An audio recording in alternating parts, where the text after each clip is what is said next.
محمد وعلی محمد۔ گفتگو یوں ہے کہ مصنف نے اپنے بیٹے کو جو افضل ترین عبادت ہے تفکر، اس کے طریقے میں یہ فوکس کیا کہ جو لوگ گزر چکے ہیں نا، ان کے حالات کے بارے میں آپ نے اسٹڈی کرنی ہے، ان کے بارے میں غور و فکر کرنا ہے۔ قرآن مجید میں بھی یہی ہے جو ہے نہیں کہ تم سیر کرو، سیرو فی الارض، ہاں، تو اس سیر کا مطلب جو ہے وہ یہ نہیں ہے فریشمنٹ اپنی، لوگوں نے فریشمنٹ لے لی ہے نا، موج مستی اس کا مقصد یہ ہے کہ تم آثار قدیمہ جا کے دیکھو اور اس میں غور و فکر کرو کہ ان کے کتنے بڑے بہترین حالات تھے اور ابھی کن حالات میں یہ لوگ چلے گئے۔ یہ والا جو فوکس پوائنٹ تھا نا، اس کو لینا تھا نا۔ ہاں، لوگوں نے اس فوکس پوائنٹ کو چھوڑ دیا، تو بجائے اس کے کہ وہ آثار قدیمہ میں غور و فکر کریں، وہ جو وہاں پہ لوگ آتے ہیں ان کو دیکھنے کے چکر میں لگ جاتے ہیں، ٹھیک ہے۔ یعنی بجائے اس کے کہ جو سیر و سیاحت ہے وہ انسان کے لیے عبرت کا سبب بنے اور انسان اللہ کے قریب ہو، سیر و سیاحت سے الٹا کیا ہو جاتے ہیں، یہ اللہ سے دور ہو جاتے ہیں، ٹھیک ہے۔ تو قرآن کی مجید میں جو سیر و سیاحت کا جو فلسفہ ہے وہ یہی ہے کہ ماضی کے لوگوں کے متعلق غور و فکر کرنا۔ یہاں پہ 2 نمبر حاشیے میں جو ہے وہ نہج البلاغہ سے خطبہ نمبر 221 ہے، اور جو ہمارے پاس نہج البلاغہ ہے PDF میں یا اس میں اپنے ایپ میں کی ہوئی ہوگی مفتی جعفر مرحوم کی، ان کے مطابق خطبہ نمبر 222 بنتا ہے۔ تو آج ہم جو ہے وہ مولوی علیہ السلام کا یہ خطبہ پڑھیں گے اور اس کی کیا ہے ہم معنی دیکھیں گے۔ اور اس خطبہ پڑھنے کا جو یہاں پہ ابھی ہمارا بنیادی ہدف بنے گا وہ یہی ہوگا کہ کیونکہ ہم اپنی زندگی اسی کام کے لیے وقف کر چکے ہیں کہ کلام اہل بیت کو سمجھیں گے، اور کلام اہل بیت کے لیے نحو، صرف، بلاغت، جتنی بھی علوم ہیں اس کے اوپر ہم محنت کر رہے ہیں۔ تو اس خطبہ میں آپ دیکھیں گے کہ ایک ایک لفظ کا جب آپ معنی ڈکشنری سے نکال کے دیکھ بھی لیتے ہیں تو پھر بھی بات اس حد تک واضح نہیں ہوتی۔ اس کی وجہ کیا ہے کہ مولا کے کلام میں تشبیہیں بہت زیادہ ہیں، تشبیہیں اور استعارے، تشبیہیں اور استعارے جو استعمال کرنا ہے کہ فلاں چیز کو فلاں کے ساتھ تشبیہ دینا، اس سے کیا کہتے ہیں کہ جو محاوراتی زبان ہے، محاورے کیا ہے مولوی علیہ السلام کی زبان میں زیادہ ہیں اور انہوں نے بہت سارے محاورے ایجاد بھی کیے ہیں۔ تو جو محاوراتی زبان ہوتی ہے، تشبیہی زبان ہوتی ہے، اس کے لیے انسان کا جو عربی ادب کے اندر جو اشعار ہیں اور جو لٹریچر ہے عربی ادب کے اشعار اور لٹریچر، اس کا وسیع مطالعہ ہونا ضروری ہے۔ انسان جب وسیع مطالعہ رکھتا ہوگا مختلف اشعار کا، مختلف تعبیروں کا، مختلف عربی کے محاوروں کا، تب جا کے وہ مولا کے کلام کو کچھ حد تک کیا سمجھ سکے گا۔ اور یہی وجہ ہے کہ ہمارے جو اردو زبان کے پرانے علماء ہیں، مرحوم سید ذیشان جوادی یہ نجف کے پڑھے ہوئے تھے، مفتی جعفر مرحوم وہ نجف کے پڑھے ہوئے نہیں ہیں، یہ لوگ عربی ادب میں جو ہے نا، عربی ادب جو لٹریچر ہے، عربی اشعار اور یہ چیزیں، اس کے بڑے ماہر تھے۔ جب یہ اس کے ماہر تھے تو اسی وجہ سے انہوں نے نہج البلاغہ کا خطبات جو فصاحت و بلاغت کے اوپر مشتمل ہیں، ان کے انہوں نے صحیح طریقے سے اچھا ترجمہ کیا۔ ہمارے ہاں جو ابھی حوزہ نجف میں لے لیں یا مطلق طور پہ حوزے میں لے لیں کہ بلاغت اور اشعار پہ زیادہ کام نہیں کیا جا رہا، یعنی ابھی آپ نحو صرف پڑھیں گے، نحو صرف کے بعد بلاغت کی ایک آدھی کتاب پڑھ کے ختم کر دیں گے، یعنی جو رسمی طور پہ ہے۔ اس کے علاوہ برادران خود سے جو ہے وہ قدیم جو عربی کتابیں ہیں اشعار کی، اور جو کعبہ کے اوپر اشعار لکھے گئے اور باقی جو اشعار تھے اس زمانے میں، اس کے اوپر کام نہیں کرتے، محنت نہیں کرتے، کیونکہ یہ جو محنت ہوتا ہے یہ بڑا دقیق کام ہوتا ہے، ایک ایک لفظ کے بارے میں تحقیق کرنی پڑتی ہے، اور پھر پورے شعر کا ترجمہ، ترکیب، ساری چیزیں۔ تو یہ کام نہ ہونے کی وجہ سے ہم میں سے جو ایک بندہ ہے وہ سادہ سادہ عربی کا ترجمہ کر لے گا، لیکن جیسے ہی وہ عربی مولوی علیہ السلام کے خطبوں میں شروع ہوگی، جناب زہرا کے خطبے آئیں گے، جناب زینب سلام اللہ علیہ کے خطبے آئیں گے، یعنی خاندان اہل بیت کے جب خطبے شروع ہوں گے تو پھر انسان جو ہے نا وہاں پہ پیچھے رہ جائے گا۔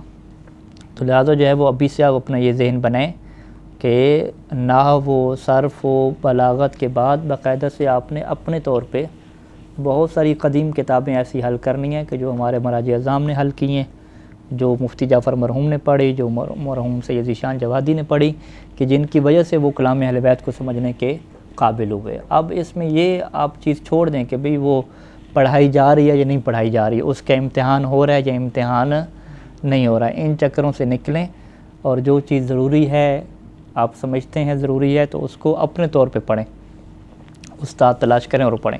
اور اسی کا ایک نمونہ کیا ہے آج کا یہ خطبہ ہے، ٹھیک ہے، آپ اس میں دیکھیں گے کہ کس طرح سے جو ہے وہ اس میں مشکلات آتی ہیں. تو انشاءاللہ یہ خطبے کو آپ مزید حل بھی کریں گے اور ہم آپ سے یہ خطبہ سنیں گے بھی صحیح, یعنی اس کو حل کر کے سنیں گے صحیح طریقے سے کیسے ہے. تو خداوند کریم کی توفیق سے شروع کرتے ہیں. مولا علیہ السلام کے جوار میں بیٹھے ہیں, انہیں کی برکت سے ہم انہیں کے خطبے کو پڑھنے جا رہے ہیں. قال علیہ السلام, ٹھیک ہے, دار بالبلاء محفوفۃ, ٹھیک ہے, دار بالبلاء محفوفۃ, پہنچ گئے جملے کے اوپر, ٹھیک ہے. دار مبتدا ہو جائے گا, یعنی یہ دار ہے کہ محفوفۃ بالبلاء, کہ جو محفوف گرا ہوا ہے, ٹھیک ہے. بالبلاء, بلا کیسے کہتے ہیں, آزمائشوں سے, کہ ایک ایسا گھر ہے جو آزمائشوں سے گرا ہوا ہے. وبالغدر معروفۃ, غدر دھوکے کو کہتے ہیں, اور ایک ایسا گھر ہے کہ جو دھوکے میں کیا ہے, معروف ہے. لا تدوم احوالها, اس کے جو حالات ہیں, احوال ہیں, تدوم دوام, ہمیشہ, اس کے جو حالات ہیں وہ ہمیشہ نہیں رہتے. حالات یعنی تبدیل ہوتے رہتے ہیں, آج انسان کسی اور حالت میں ہے تو کل کسی اور حالت میں ہوگا. ولا تسلم نزالها, ٹھیک ہے, یہاں پہ لفظ کیا, نزال ہے. نزیل کہتے ہیں مہمان کو یا رہائشی شخص کو, یعنی جو رہائش کسی جگہ پہ رکھتا ہے اسے نزیل کہتے ہیں. اس کی جمع نزلاء بھی آتی ہے, نزال بھی اس کی جمع آئے گی, یعنی اس کے اندر جو رہائش رکھنے والے ہیں, ٹھیک ہے, اس دنیا کے جو رہائشی ہیں. لا تسلم وہ نہیں, سلامت نہیں ہے, تسلم محفوظ نہیں ہے, سالم نہیں ہے, محفوظ نہیں ہے, یعنی اس کے جو رہائشی ہیں وہ محفوظ نہیں ہیں, ٹھیک ہے. احوال مختلفہ, مختلف حالات ہیں, ٹھیک ہے, کبھی اچھے کبھی برے, کوئی ایک قسم کے آپ کہیں نا کہ محفوظ قسم کے حالات ہوں, ایسے نہیں ہیں. وطارات متصرفہ, تارات جو ہے وہ تارت ان کی جمع ہے, تارتن آپ پڑھتے ہیں نا کبھی کبھار, وقت کے معنی میں, ٹھیک ہے. تارات متصرفۃ, یعنی تارات کو ہم وقت کے معنی میں لے لیتے ہیں کہ مختلف اوقات ہیں, متصرفۃ جو بدل رہے ہیں, یعنی تارات متصرفۃ, اس کے جو اوقات ہیں متصرفہ وہ بدلنے والے ہیں. تصرف کیا ہوتا ہے, چیز کا بدل جانا نا, گم جانا. العیش فیہا مذموم, اس گھر میں جو زندگی ہے وہ مذموم ہے, یعنی فقط زندگی جسے ہم کہتے ہیں نا, فقط آپ یہ بات کریں کہ ہم زندہ رہیں گے, زندگی گزاریں گے, تو اس کی کوئی تعریف نہیں ہے, اس کی مذمت ہے. یہی زندگی آپ کسی ہدف میں ڈالیں اور کسی کام میں ڈالیں تو وہ پھر کام کیا ہوگا آپ کا, وہ ممدوح شمار ہوگا. یعنی یہ جو زندگی ہے وہ عبادت میں اگر ڈالیں, یعنی عیش زندگی گزارنے سے نکلیں. ایک بندہ کیا ہوتا ہے کہ بس یہ زندہ ہے, زندگی گزار رہے ہیں, تو اگر یہ جملہ کہتے ہیں کہ زندگی گزار رہے ہیں تو یہ تو مذموم ہے. اگر یہ کہتے ہیں کہ نہیں ہم علم حاصل کر رہے ہیں, علم پھیلا رہے ہیں, خدمت کر رہے ہیں, پھر اس کی کیا ہوگی, تعریف ہوگی. العیش فیہا مذموم والامان فیہا معدوم, اس میں جو امن و امان ہے نا وہ کیا معدوم ہے, کہ آپ کہیں کہ ہمیشہ آپ امن و امان میں رہیں گے, نہیں, وہ معدوم ہے. حالات کچھ بھی ہو سکتے ہیں اور کچھ حالات ہوں بھی نہیں, تو انسان کیا ہے, اس کے جو حالات ہیں اپنے طور پہ, نیچر کے طور پہ تبدیل ہوتے ہیں. کبھی وہ مریض ہوتا ہے, کبھی صحت مند ہوتا ہے, پھر بڑھاپے کی طرف چلا جاتا ہے, پھر موت کے منہ میں چلا جاتا ہے. تو اس سے آپ یہ تو نہیں کہہ سکتے کہ بڑی جو ہے وہ محفوظ جگہ پہ ہیں, کہ کبھی مرنی نہیں ہے, کبھی بیماری نہیں ہونا, کبھی بوڑھے نہیں ہونا. وَإِنَّمَا أَهْلُهَا فِيهَا, اس کے جو اہل ہیں نا, یعنی اس دنیا کے جو رہنے والے ہیں, فیہا وہ اس دنیا کے اندر کیا ہیں, اغراض مستہدفۃ, وہ ایسی غرض ہیں کہ مستہدفۃ جس سے نشانہ بنایا گیا. مستہدف کسے کہتے ہیں, جس کو ہدف پہ لے لیا گیا ہو, ٹھیک ہے. اغراض مقاصد, یعنی اس میں رہنے والے لوگ ایسے مقاصد ہیں کہ جس کو باقاعدہ نشانے پہ لیا گیا ہے, یعنی دنیا نے اپنے لوگوں کو نشانے پہ رکھا ہوا ہے, ٹھیک ہے. ترمیہم بسہامہا, ترمی مارنا کہتے ہیں, رمش کرنا. ترمیہم, یہ جو دار ہے, یہ جو دنیا ہے, ترمیہم یہ اپنے اہل کو مارتی ہے, بسہامہا اپنے تیروں کے ذریعے سے, اپنے تیروں سے مارتی ہے. وہ تفنیہم بحمامہا, ایک لفظ حمام ہوتا ہے جو کبوتر کو کہتے ہیں نا, ایک حمام کیا ہے, ہا کے اوپر کسرہ کے ساتھ ہے حمام, یہ کسے کہتے ہیں, موت کو کہتے ہیں, یا موت کے فیصلے کو کہتے ہیں, دو اس کے معنی. وہ تفنیہم یعنی یہ جو دنیا ہے وہ انہیں فنا کر دیتی ہے, بحمامہا اپنی موت کے ذریعے سے, اپنی موت کے فیصلے کے ذریعے سے. تو یہ دنیا کے جو ہے وہ حالات یہاں پہ رکھے کہ یہ دنیا کے گھر اس طرح کے حالات ہیں. تو اس طرح کے اگر حالات ہوں تو اس کو آپ کیا کہتے ہیں؟ آپ کہتے ہیں کہ بھئی یہ کوئی چیز اچھی نہیں ہے. یعنی یہ ایسی ہے کہ جیسے ہم یہ کہیں کہ کسی کو آپ گھر دیں کرائے پہ, ٹھیک ہے, اور آپ کیا کہیں گے بھی یہ گھر ایسا ہے کہ کسی بھی ٹائم ہم آپ سے لے سکتے ہیں, ہم دوسرے دن آپ کو کہیں گے اٹھو تو اٹھو, ٹھیک ہے, اور گھر ایسا ہے کہ کسی بھی ٹائم پہ اس کی چھت آپ کے اوپر گرا سکتے ہیں, ٹھیک ہے. آپ کہیں گے یہ کیسا عجیب گھر آپ دے رہے ہیں. تو یہ دنیا بھی ایسی ہے, یعنی ہمیں زندگی ملی ہوئی ہے اور کسی بھی ٹائم سے یہ زندگی ہم سے واپس لی جا سکتی ہے, چھین جا سکتی ہے. تو ایسے گھر سے بھی کوئی محبت نہیں کرتا جس کے بارے میں اسے پتہ ہو کہ یہ لے لیا جائے گا, بلکہ پتہ ہوتا ہے کہ یہ سال کے ایگریمنٹ بھی ہے. یہاں پہ نجف میں ہمیں پتہ ہوتا ہے کہ سال کا ہم نے ایگریمنٹ کیا ہے نا, بھی سال سے پہلے وہ نہیں لے سکتے. لیکن اس کے باوجود بھی اس گھر کے اندر کوئی چیز خراب ہو جاتی ہے, دیوار خراب ہو جاتی ہے, ٹینشن نہیں ہوتی. کیوں نہیں ٹینشن ہوتی؟ بھی کون سا اپنا گھر ہے, ٹھیک ہے جی. تو دنیا میں اگر انسان کا اپنا گھر ہو تو انسان اس کی بڑی ٹینشن لیتا ہے, ٹھیک ہے. حالانکہ انسان خود کو دیکھے تو خود کے اس کی کتنی گارنٹی ہے, ٹھیک ہے. خود کب اس کو موت آ جائے, کب چلا جائے, کوئی گارنٹی نہیں ہے اس کی. تو جب اس کو ہر ٹائم پہ یہ کھٹکا لگا ہوا ہے کہ بھئی میری جو زندگی ہے وہ ہدف ہے, دنیا نے اسے نشانے پہ رکھا ہوا ہے, وہ کبھی بھی کیا ایسے ختم کر سکتی ہے, تو پھر انسان کو کوئی امن و امان کی صورتحال نصیب نہیں ہوتی. پھر انسان اپنے آپ کو ایسی حالت پہ رکھتا ہے کہ جس ٹائم پہ بھی موت آ جائے تو میری حالت اتنی بہترین ہو کہ وہ موت میرے لیے اچھی کہلائے. تو لہٰذا ایسی زندگی کیا مذموم ہوتی ہے کہ جس میں کوئی آپ کو پتہ ہی نہیں ہوتا. بلکہ وہ جو چیزیں ہم لیتے ہیں, ہم کیا کہتے ہیں, وہ چائنا والی چیزیں نا, جن کے بارے میں پتہ ہوتا ہے کہ پتہ نہیں کب خراب ہو جائیں, ٹھیک ہے. تو ان چیزوں کی مذمت کی جاتی ہے کہ بھئی ان کی زندگی کا کوئی پتہ ہی نہیں ہے, گارنٹی تو ہے نہیں, ٹھیک ہے. تو جس چیز کی گارنٹی نہیں ہوتی وہ مذموم شمار ہوتی ہیں نا. تو انسان کی کون سا گارنٹی ہے بھئی؟ انسان کی کوئی گارنٹی نہیں ہے, بغیر گارنٹی کا آیا ہوا ہے, ٹھیک ہے. کتنا چلے گا کوئی پتہ نہیں ہے. ہاں, تو بغیر گارنٹی والا جو انسان ہے یہ انسان کیوں فخر کرتا ہے اپنے اوپر؟ یہ چائنا کے مال تو کچھ چل جاتے ہیں, اللہ کا مال جو ہے نا یوں کہ اللہ کے مال میں اللہ نے واضح کر دیا کہ کوئی گارنٹی نہیں ہے اس کی. وَعْلَمُوا عِبَادَ اللَّهِ إِنَّكُمْ وَمَا أَنْتُمْ فِيهِ مِنْ هَذِهِ الدُّنْيَا وَعْلَمُوا عِبَادَ اللَّهِ, اللہ کے بندو تم جان لو کہ انکم کہ تم لوگ, وما انتم فیہا اور جو کچھ بھی تم اس دنیا میں ہو, ٹھیک ہے. یعنی تم لوگ خود, وما انتم فیہ اور جس حالت میں تم لوگ ہو اس دنیا میں, علی سبیل تم اسی رستے پہ ہو کہ من قد مضی قبلکم, کہ جو تم سے پہلے گزر گئے ہیں. یعنی بالکل تمہارے ساتھ بھی وہی حالات ہونے ہیں جو تم سے پہلوں والوں کے حالات تھے. اچھا, پہلے والے حالات کون تھے؟ ممن کان اطولا, کہ جو کیا تھے, لمبے تھے. کس اعتبار سے؟ آمار, کہ جو عمر کے اعتبار سے تم سے لمبے تھے. یعنی یہ چیز بتلاتی ہے کہ مولا امیر علیہ السلام کے زمانے سے جو پہلے والے لوگ تھے ان کا جو ایج تھی, جو عمر تھی, وہ لمبی ہوتی تھی. مولا علی علیہ السلام کے زمانے میں آ کے وہ ایج فیکٹر کیا ہو گیا, تھوڑا ہو گیا, اور آج کے زمانے میں آگے وہ اس سے بھی کیا ہو گیا, تھوڑا ہو گیا, ٹھیک ہے. یعنی جن کی عمریں تم سے زیادہ لمبی ہوتی تھیں, وَأَعْمَرَ دِيَارًا اور وہ زیادہ عمر پاتے تھے. کس اعتبار سے؟ دیارن, گھر کے اعتبار سے. یعنی جن کے جو گھر تھے ان کی ایج بھی کیا ہوتی تھی, زیادہ ہوتی تھی. یعنی وہ اپنے گھروں کو تم سے زیادہ کیا مضبوط بناتے تھے. یعنی پرانے زمانے میں جو گھر ہے وہ خالص جو پہاڑ کے پتھر ہیں اور چٹانیں ہیں ان سے جو ہے بنائے جاتے تھے. حتیٰ کہ جو بعض لوگ ہیں وہ اپنے گھر خود پہاڑوں کی چٹانوں کے اندر بناتے تھے جو اتنے مضبوط ہیں. ابھی بھی جو مضبوط چیزیں بناتے ہیں, ایٹم بم وغیرہ رکھنے کے لیے پہاڑوں کے نیچے بناتے ہیں نا, تاکہ بم بھی اوپر گر جائیں تو کچھ نہ ہو.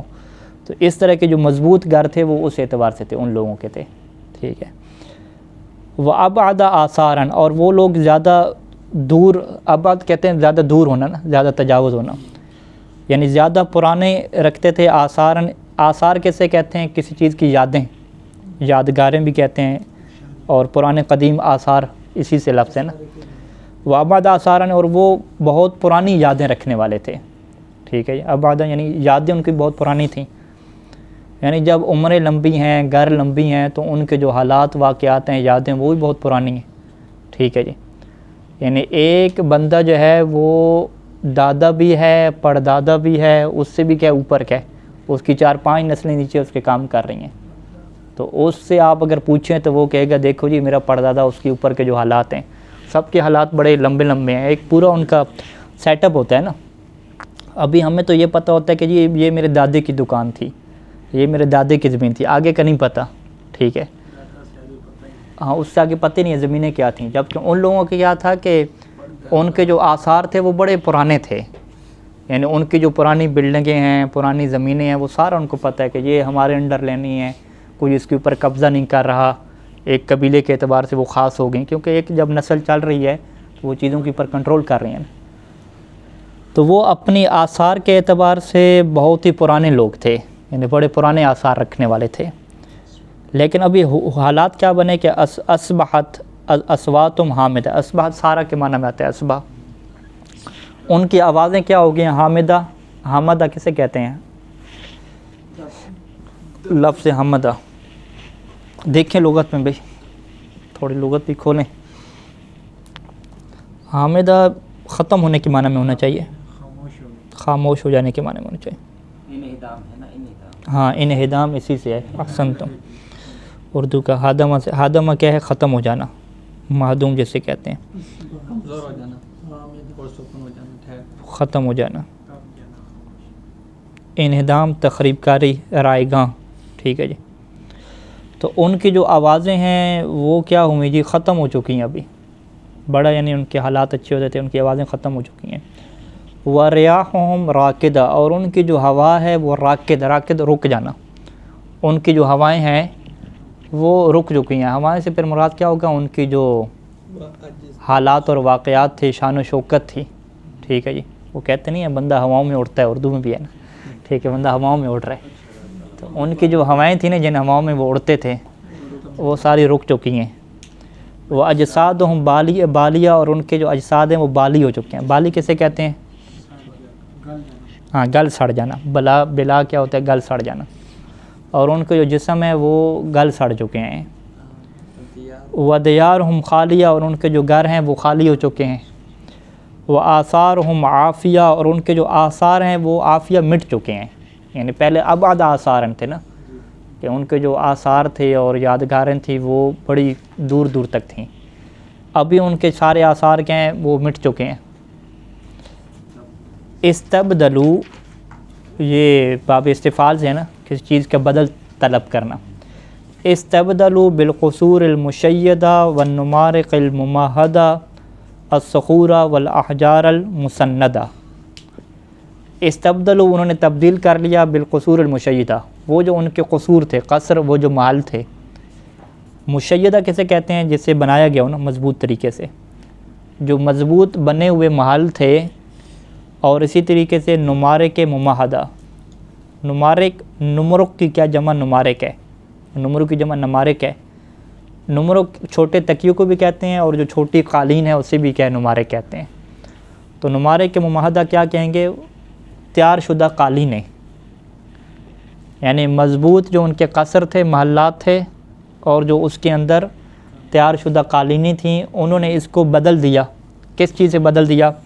الصخورہ، چٹانوں سے، والاحجار المسندہ، اور ان پتھروں سے، المسندہ جو پختہ ہیں، سندہ کسی چیز کو پختہ کرنا۔ اب جو ہے وہ مضبوط جو محل تھے اس کی جگہ پہ چٹانیں آ چکی ہیں، اور جو قالینیں انہوں نے نیچے بچھائی ہوئی تھی اس کی جگہ پہ وہ پتھر آ چکے ہیں جو مضبوط ہیں، اس کے اوپر وہ کیا پڑے ہوئے ہیں۔ والقبور اللاتیہ، اور ان قبور سے انہوں نے بدل دیا ان چیزوں کو جو کہ لاتے ہیں، لاتا کہتے ہیں کسی چیز سے چمٹ جانا، القبور اللاتیہ یعنی وہ قبریں جو زمین سے چمٹی ہوئی ہیں، ٹھیک ہے جی۔ اور الملحدۃ، یہاں پہ کتاب کے اندر ملحدہ لکھا ہوا ہے، لیکن لغت میں یہ جو قاموس ہے اس میں ملحد کا کیا لفظ ہے، ٹھیک ہے، ملحدہ، لحدہ یعنی باب تفعیل سے نہیں ہے، یہ اس میں لکھا ہوا نہیں ہے۔ جو ہمارے پاس نہج البلاغہ ہے مفتی جعفر مرحوم کی، وہاں پر ملحدہ کا کیا لفظ ہے، ٹھیک ہے، یعنی وہ قبریں جو ملحدہ ہیں، ملحدہ کسے کہتے ہیں؟ جس کے اندر لاحد بنائی گئی ہو، یعنی قبر کے اندر ایک چھوٹی سی کیا ہے قبر بنائی جاتی ہے، لاحد والی قبریں، ٹھیک ہے جی۔ وہ قبریں جو زمین کے ساتھ چپٹی ہوئی ہیں اور لاحد اس کے اندر بنی ہوئی ہے، وہ ان قبور کے ذریعے سے وہ قالینوں کو انہوں نے کیا کر لیا؟ تبدیل کر لیا ہے۔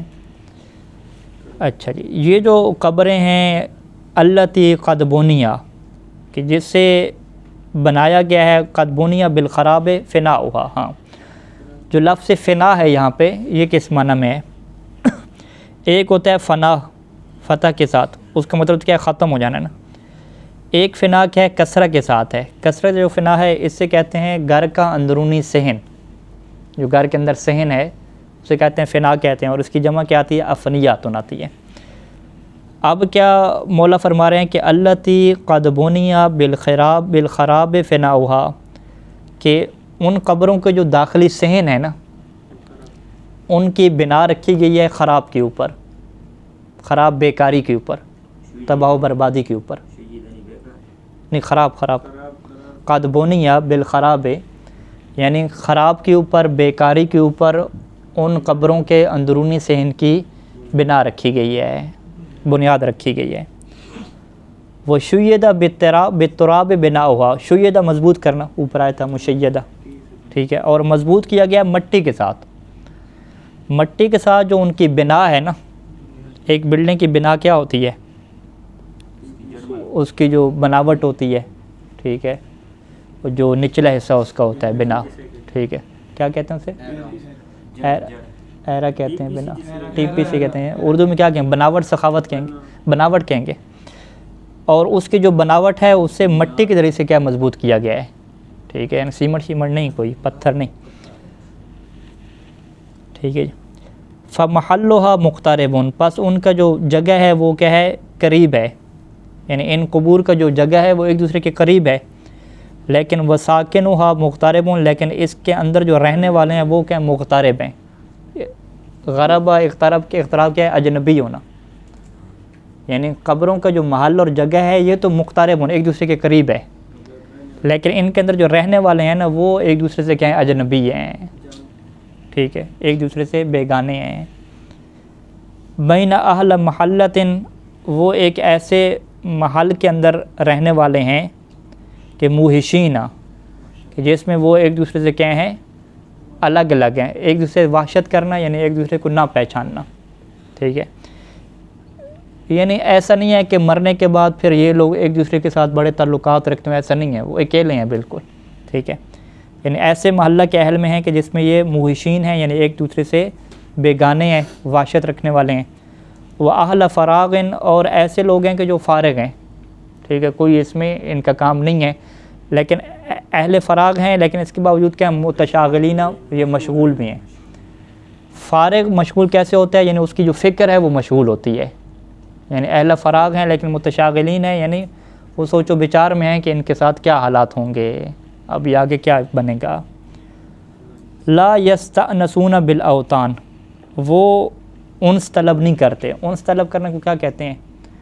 یعنی آپ جب پریشان ہوتے ہیں تو آپ انس طلب کرتے ہیں، یعنی اپنی ٹینشن کو ختم کرنے کے لیے کسی کے ساتھ بات چیت کرنا، ٹھیک ہے، تو وہ انس کو حاصل نہیں کرتے بالاوطان، اوطان کے ذریعے سے، مختلف وطنوں کے ذریعے سے وہ انس کو کیا طلب کرنے والے نہیں ہیں۔ ولا یتواصلون تواصل الجیران، اور نہ ہی وہ ایک دوسرے سے رابطہ کرتے ہیں ایسا رابطہ کہ جو جیران کا رابطہ ہوتا ہے، پڑوسی جیسے ایک دوسرے سے ملتے ہیں، اس طرح کوئی رابطہ نہیں ہے۔ علی ما بینہم من قرب الجوار، جبکہ جو ان کے درمیان ہے وہ جوار کا قرب ہے، یعنی پڑوسی کی طرح قریب رہ رہے ہیں، لیکن اس کے باوجود کیا ہے وہ ایک دوسرے سے محبت نہیں کرتے، ایک دوسرے سے کوئی رابطہ نہیں کرتے۔ علی ما بینہم من قرب الجوار و دنو الدار، جوار بھی قریبی ہے اور گھر بھی کیا ہے؟ دنو کیا کہتے ہیں؟ قریب ہونا، دنو و اقترابا، دنا یا دنو قریب کے معنی میں آتے ہیں۔ وکیف یکون بینہم تظاہر، ان کے درمیان تظاہر کیسے ہو؟ تظاہر زیارت کرنا، ایک دوسرے کی زیارت کرنا ان کے درمیان کیسے ہو، جب کہ وقد طحنہم بکلکلہ البلا، کلکلہ کیسے کہتے ہیں جی؟ سینے کو کہتے ہیں، یا ہنسلی کی ہڈی کو کیا کلکلہ کہتے ہیں۔ طحنہ کیسے کہتے ہیں؟ کسی کو پیس دینا، طحین یہاں پہ آٹے کو کہتے ہیں۔ البلا کیا مطلب؟ مصیبت، کہ مصیبت نے ان کو پیس دیا ہے، بکلکلہ ہی یعنی مصیبت نے اپنے سینے کے ذریعے سے، یعنی مصیبت بڑے اچھے طریقے سے آئی ہے، اپنا پورا سینہ لے کر آئی ہے، تو مصیبت نے اپنے سینے کے ذریعے سے ان کو پیس دیا ہے۔ وَأَكَلَتْهُمْ الْجَنَادِلُ وَالسَّرَا، اور انہیں کھا گئے ہیں، کون کھا گئے ہیں؟ جنادل اور سرا۔ جنادل چٹانوں کو کہتے ہیں، جندل چٹان کو کہتے ہیں، یعنی چٹانیں ان کو کھا گئی ہیں، اور السرا کیسے کہتے ہیں؟ زمین کو کہتے ہیں یا مٹی کو کہتے ہیں، یعنی چٹانیں اور مٹی انہیں کھا گئی ہیں، چٹانیں اور مٹی انہیں کھا گئی ہیں، وہ کیسے ایک دوسرے کی زیارت کو جائیں۔ وَكَأَنْ قَدْ سِرْتُمْ إِلَىٰ مَا سَارُوا إِلَيْهِ، اور یہ صورتحال ایسی ہے کہ قد سرتم کہ تم بھی چلے جاؤ گے إِلَىٰ مَا سَارُوا إِلَيْهِ کہ جس حالت کے اوپر وہ لوگ چلے گئے ہیں۔ وَارْتَحَنَكُمْ ذَلِكَ الْمَضْجَعُ، اور تمہیں بھی لپیٹ، ارتحانہ کیا ہوتا ہے؟ کسی کو گروی لے لینا نا، رہن میں لے لینا، لپیٹ میں لے لینا، اور تمہیں بھی اسی مضجع نے، مضجع کیا ہے؟ سونے کی جگہ، ٹھیک ہے، اور اسی سونے کی جگہ نے تمہیں اپنی لپیٹ میں لے رکھا ہے۔ وَضَمَّكُمْ، اور تمہیں اپنے ساتھ ضم کر دیا ہے، تمہیں اپنے ساتھ ملا رکھا ہے۔ ذَلِكَ الْمُسْتَوْدَعُ، مستودع کیسے کہتے ہیں؟ امانت رکھنے کی جگہ، یہی جو قبر ہے، یہی جو جگہ ہے امانت رکھنے کی، اسی نے کیا ہے؟ تمہیں اپنے ساتھ ملا رکھا ہے۔ فَكَيْفَ بِكُمْ، پس تمہارے کیا حالات ہوں گے کہ لَوْ تَنَاهَتْ بِكُمُ الْأُمُورُ، کہ جب تمہارے سارے امور کیا ہو جائیں گے؟ ختم ہو جائیں گے۔ تنہا کیا مطلب؟ ختم ہو جانا۔ لَوْ تَنَاهَتْ بِكُمُ الْأُمُورُ یعنی تمہارے جتنے بھی امور ہیں وہ آخر کو پہنچ جائیں گے۔ وَبُعْثِرَتِ الْقُبُورُ، اور قبور کو بعثرہ، بعثرہ کیا مطلب ہوتا ہے؟ اٹھا دینا قبور کو یا بنا دینا؟ بنا دے، کھول دینا۔ ادھر تو یہیں پڑا تھا، یہ بعثرہ ہم نے پڑھا تھا، قرآن میں گزرا تھا۔ اٹھانے کے معنی میں ہے جب ہے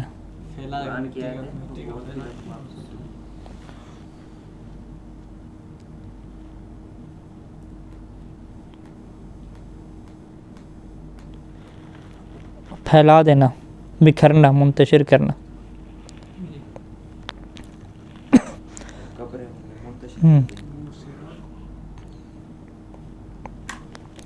وہ بعثرت القبور، جب قبروں کو کیا ہے؟ منتشر کر دیا جائے گا، پھیلا دیا جائے گا، ٹھیک ہے۔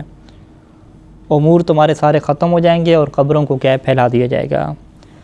پھر جو ہے وہ مولا نے قرآن مجید کی آیت پڑھی کہ هُنَالِكَ تَبْلُو كُلُّ نَفْسٍ مَا أَسْلَفَتْ، کہ یہاں پہ جو ہے وہ ہر شخص اسی آزمائش کو دیکھے گا، ما اسلفت جو اس نے آگے بھیجا ہے، وہ ردوا الی اللہ، اور تمام لوگوں کو پلٹا دیا جائے گا ان کے اللہ کی طرف کہ مولاہم الحق، جو ان کا سچا اور حقیقی مولا ہے۔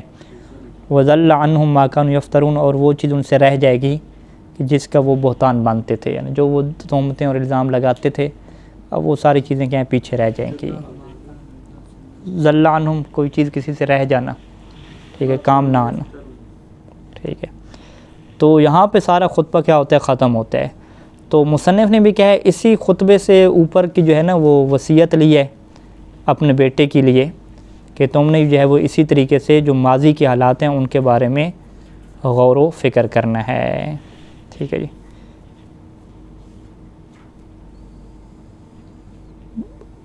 یہ حاشیہ نمبر 2 ہمارا ختم ہوا نا، ہاں، یہاں سے جو ہے وہ آگے 44 نمبر صفحہ ہے وہ اخرى، یہ ایک اور چیز کیا بیان کر رہے ہیں وصیت کے متعلق، انشاءاللہ یہ اگلے درس میں ہم بیان کریں گے۔ اللہم صلی علی محمد و آل محمد۔